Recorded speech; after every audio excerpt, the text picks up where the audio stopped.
Everybody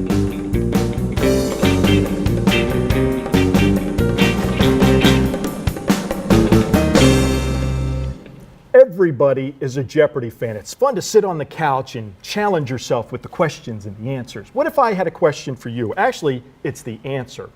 He is a University of Toledo microbiologist who's a 4-time Jeopardy champion. Would you know the name? Would you know the name? I do. What's the answer? Who is John Presloid?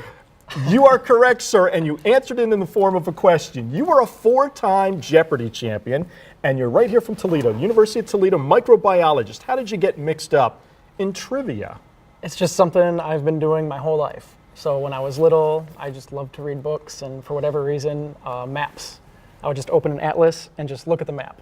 And, oh, it's this country and this city, and then, oh, what's in France? And so geography is an interest of yours. Yes. Well, what sorts of other topics interest you? Almost everything. Like science, I love reading something about history where I'll just look up something and then all of a sudden I'm reading for some battle in World War I for like 2 hours, you know. So you have this wealth of knowledge. Some of it is useless. Most of it. But you still have it nonetheless. Yeah. And I guess at some point you figured, I got to test myself against the best of the best. Yeah, so in high school, they had like a trivia club that would do competitions, and we actually had buzzer systems where you would compete against different high schools, so I had some practice then.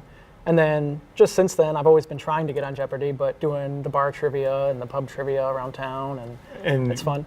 Beating everybody at these games? Sometimes. I mean, there's a lot of good trivia people out there, and a lot of it is luck where you just get the questions you know, or sometimes you get questions you don't know. And so you've blown the bell curve a lot. Well, I don't know if I would say that, but. Well, you mentioned Jeopardy. Was that a show you watched a lot as a child and always wanted to be on? Oh yeah, we watched it every day. And how would you do when you were sitting on the couch?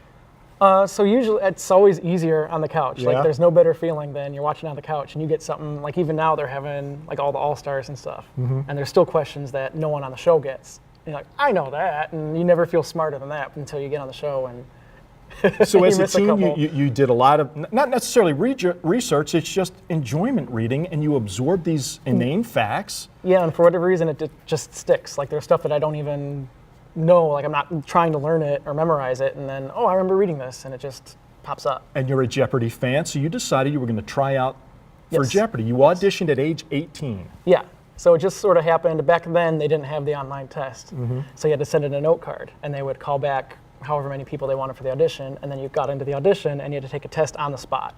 And back in those days, they would have about 200 people in the room to take the test, and then immediately, if you didn't pass the test, you're out. Now, is it just knowledge-based? Do they look at personality? Do they look at the way you appear? So for the test part, it's just knowledge. So it's 50 questions, and it's just like the show. So they'll give, state capitals, and they'll give you a question. And then the second question, world history. Third question, opera.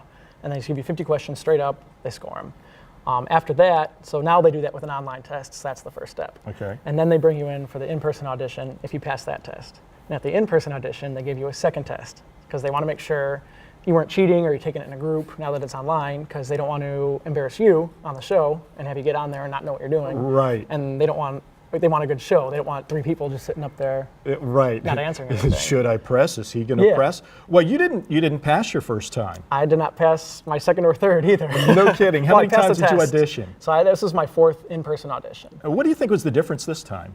I think I was more relaxed. So having done it a few times, you sort of pick up on what they're looking for. At the end of the day, it's a show. Everyone has passed multiple tests to get to that point, so everyone there is smart. But it's a TV show, so they want someone that's going to look good on camera. They're not going to... Exactly. Not going to be withdrawn. You're going to be outgoing. So you pass the test, and then you pass, I guess, the physical appearance test. This looks like a guy who's going to be personable and not freeze on the air. How long do you have to wait between acceptance and then the taping of the program? So after the audition, they don't say... Technically, everyone at the in-person audition, as long as you pass the test, you're in the contestant pool. And then they say they just pick however many contestants out of that pool. Okay. I don't think it's random. I do think they have people that they kind of circle that we definitely want these people in the real pool. Sure. And these people pass the test, but we'll see. Okay, so they called you, let you know that you're coming. Yes, so that was I auditioned in June, and then they say you're in the pool for 18 months. Okay. And then I got the call in October. Oh, they must have really liked you. I hope so. Just 3 or 4 months. So I guess you pack up your suitcase and you head to New York? L.A. Oh, okay. L.A. Yeah, the tape's in Culver City in L.A. Okay, and was that it? You must have been excited then. Oh, I couldn't even sleep, especially the night right before taping, where you just got the butterflies in your stomach. I'm going to be on Jeopardy. I'm going to be on Jeopardy. It's definitely hard to sleep. Because you don't know what it's like to be in a television studio with an audience and all those cameras, and you know it's going out to millions of people. Yeah, this is it. Like, I've been talking about this for years. Everyone knows. You can't talk about the results, but you can say, oh, I'm going to tape on Jeopardy, and I'm going to be on, January 16th. So everyone knows I'm going to be on. I've been talking about this for years, so it's like I don't want to look like an idiot and, he got on there and he lost. He wasn't that good. Okay, so you walk out there. What's your first impression when you hit the stage? It's so small. It is tiny. So what you see when you're watching the show is basically the entire stage. Yeah. So you got the contestants, you have the walls, or the wall of questions, you have Alex, and that's it. Frame to frame, that's the stage. And then right off stage is the audience, and the audience, it looks big on TV. It's probably only about 70 or 80 people. All right, so what's Alex like? Yeah, obviously you must talk to him before the show? Actually not. So the rehearsal, they pick you up from the hotel at 7 in the morning. And then they do rehearsals, they go over rules, they go over what happens if this goes wrong. And they do about 3 or 4 hours of prep, which actually really helps because it makes you kind of calm when you're on stage and you've already had practice buzzing in, you've already practiced looking at the cameras. And then when the game's about to start is when Alex walks out. Okay. So he comes out, he's been backstage practicing, reading his questions. He has the question set, so he's not messing up anything during the reading. During the taping, did he ever mess up and they would have to do it again because he read the question wrong? Yes. Oh, that happened. Behind the scenes scoop. Yeah, so it doesn't happen a lot. Like, I would mess up way more questions if I was actually reading all day long. But during the commercial breaks, the producers come, they give the contestants water, make sure everyone's doing okay. And then if he messed anything up, he'll reread the questions because on camera it's just showing the words. See, I've always been impressed that he's never screwed up a question, and you're telling me he has. It's rare. Well, that's good to know. All right, so you get out there, you're a little bit nervous, and it's your very first show. Okay.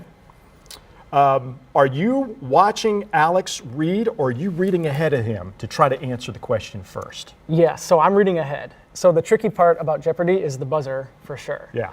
There's sometimes when the camera zooms out or in between commercials, you kind of see it pan in, and there's a table with a bunch of people sitting at it. So that's the judge's table.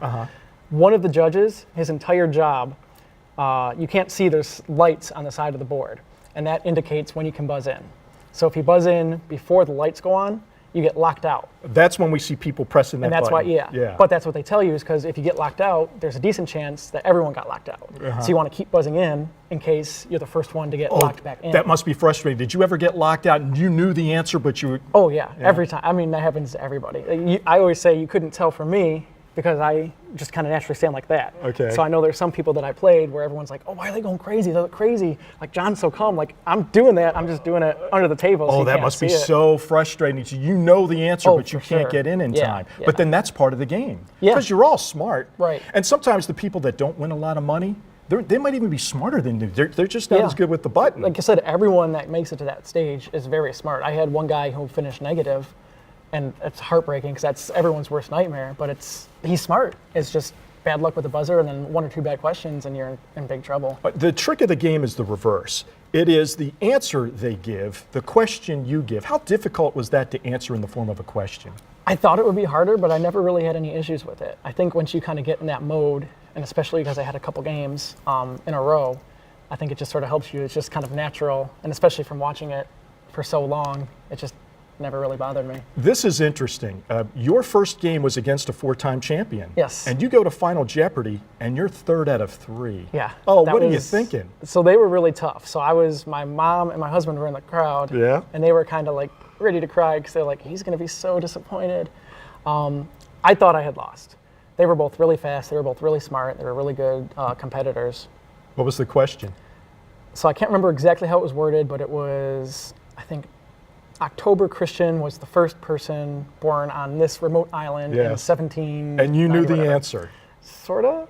Okay, so you guessed. It doesn't matter. So the trick of the question was the name Christian was from Mutiny on the Bounty, and Mutiny on the Bounty was at Pitcairn Island. I did not know. I couldn't make the Mutiny on the Bounty, or I didn't know that Christian was from Mutiny on the Bounty, but I did know that Mutiny on the Bounty was Pitcairn Island. Okay. So it's like, it's a remote island. I couldn't think of a better guess, so at least it's a good guess. And it's blind as to how much you're willing to wager, because you don't know the question, right? Right, you just know the category. Yeah. So I knew, being in third, that the only way I could win is they both would have to get it wrong, because I didn't have enough money to pass them both, even if I doubled up. So I knew they had to get it wrong, and I had to get it right. So they read mine first, because I'm in last. And I got it right. You can kind of see my face, like, I don't know, and it was right. It's like, okay. So in my head, I'm thinking, I got it right, but they're both really smart, so one of them is going to get it right too. But at least I got the right answer. I finished with, I think, 12,000 my first day. So it's like I did fine. I buzzed in on a few questions. I didn't look stupid. I got the right final. So I lost, but I made good. Next day, they throw you the Holy Toledo question. Were you surprised that they do that just for you? No, everyone asks that. The glass capital of the world was the question. Right. The answer. They actually have multiple layers. So they write extra sets of questions. So they tape 5 shows in a day. And they'll come out there with question set 1, 2, 3, and they're just in numbered envelopes. And then they actually have separate group of lawyers, like, you know, when you watch the Oscars, they have the Westinghouse with the... Right. So it's like that, and the lawyers will come and say, okay, Tuesday is question set 4. This day's question set 3, and they'll assign them that way. And then after that, they literally pick contestants out of a hat to see who's going to compete in which day. You recorded these over Thanksgiving. Just after Thanksgiving, And they were broadcast June 16th through the 22nd. January. That's what I meant. And you couldn't tell anybody what happened. Nope. You won 4 times and you couldn't tell anybody. You won $92,000 Yes. and you couldn't tell anybody. It was really hard because again, it was my dream, and it's like I did so good, and I just wanted to tell everybody, and everyone knew I was on Jeopardy, so everyone's asking like, "Oh, is it fun?" Trying to get hints, but they will take all your money. Did they make you sign a contract? So yeah, just a stack of papers. All right, John, we're gonna play Jeopardy. Okay. The category is you better know T. You better know. This is Toledo stuff. Okay, University of Toledo. Donated to the university in 1968, this 8-ton rock is the symbol of UT student body. What is the student pride rock? Spirit rock. Spirit rock. You're very close, but close. I'm not giving I've that seen one it. to you. It's all painted, and all the frats. Hey, that's half the battle. In 1961, this military service donated the missile that sits in front of the glass bowl. Just pick one. What is the Air Force? U.S. Army. Did I say that condescendingly enough, like Alex? Since 1980, BGSU and UT have played for this trophy. What is the Battle of the 75? What is the peace pipe? But that's not a bad guess. Okay, in 1959, UT selected this name as the university's alma mater. Oh boy, I'm glad Alex didn't ask you these questions. Fair Toledo. I'm so sorry. This man, this is the last one, don't worry. This man donated 160 acres of land to create the University of Toledo. Yeah, I'm sorry I answered this one, John. Jessup Wakeman Scott. Okay, those questions aside, were there any when you were on the program that you wish you had back? I knew the answer.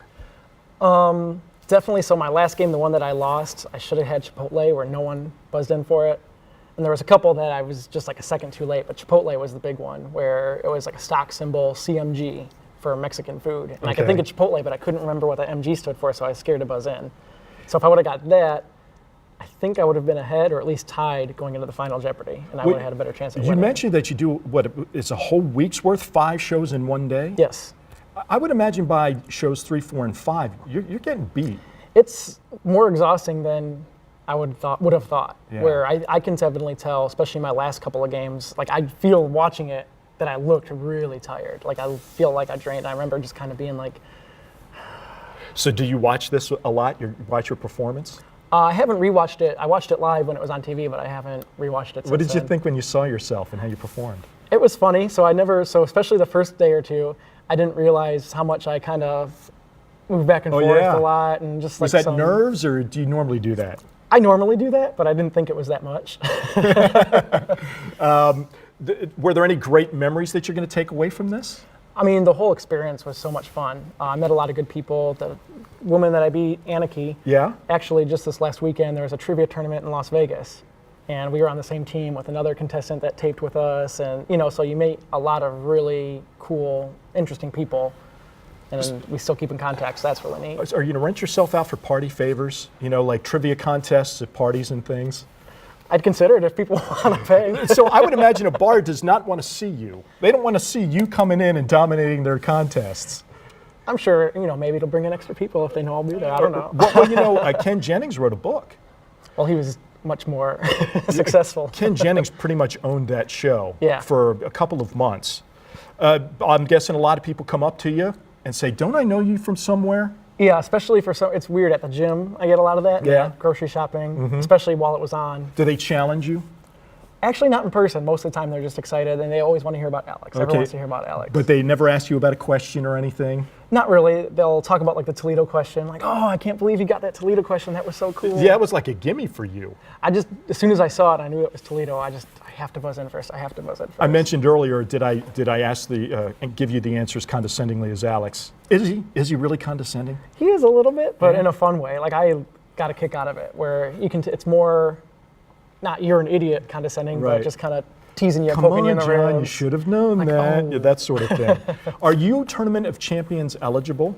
I'm eligible right now. I think I'm in the second last spot. Ooh. Yeah. So if somebody wins 5 games, then you'd go down another spot, Yes. another 5 or 6, and then you're off. Yes. You would be disappointed, I would guess. Extremely. Because you want to go back. I would love to go back. I would go back in a heartbeat. Do you miss it? Did you really enjoy your time there? It was the most fun I've ever had. Like I would do it for free. Like I would go back to the tournament for free. I wouldn't even take any money. Like it's just so much fun just being there. I thought I was going to be really nervous and like sick to my stomach when I got up there because it's so much pressure, but literally, I mean, I think it came across. I think that's why I ended up kind of being popular.